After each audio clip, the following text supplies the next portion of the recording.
హైపరాది టాలీవుడ్ ప్రేక్షకులకు పరిచయం అవసరం లేని పేరు. ఈయన జబర్దస్త్ కార్యక్రమంలో కమెడియన్గా తన కెరియర్ని ప్రారంభించి తనలో ఉన్నటువంటి టాలెంట్ మొత్తాన్ని బయట పెడుతూ అతి తక్కువ సమయంలో టీం లీడర్గా మారిపోయారు.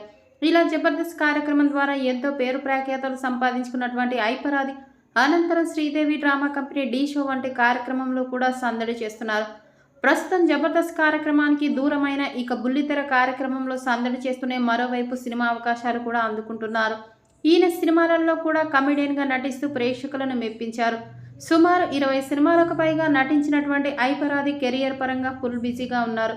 ఇక ఆది అమ్మాయిల పట్ల వేసే సటైర్స్, డబల్ మీనింగ్ డైలాగ్స్ అందరినీ నవ్వు తెప్పిస్తూనే ఉంటాయి. ఇక అమ్మాయిల పట్ల ఇలాంటి కామెంట్స్ చేసే హైపరాది నిజ జీవితంలో కూడా ఒంగోలులో ఒక అమ్మాయి పట్ల ఇలాంటి కామెంట్స్ చేశారని, దీంతో ఒంగోలు వాసులు అతన్ని చిత్తకొట్టారు అంటూ గతంలో పెద్దెత్తున వార్తలైతే సోషల్ మీడియాలో వైరల్ అయ్యాయి.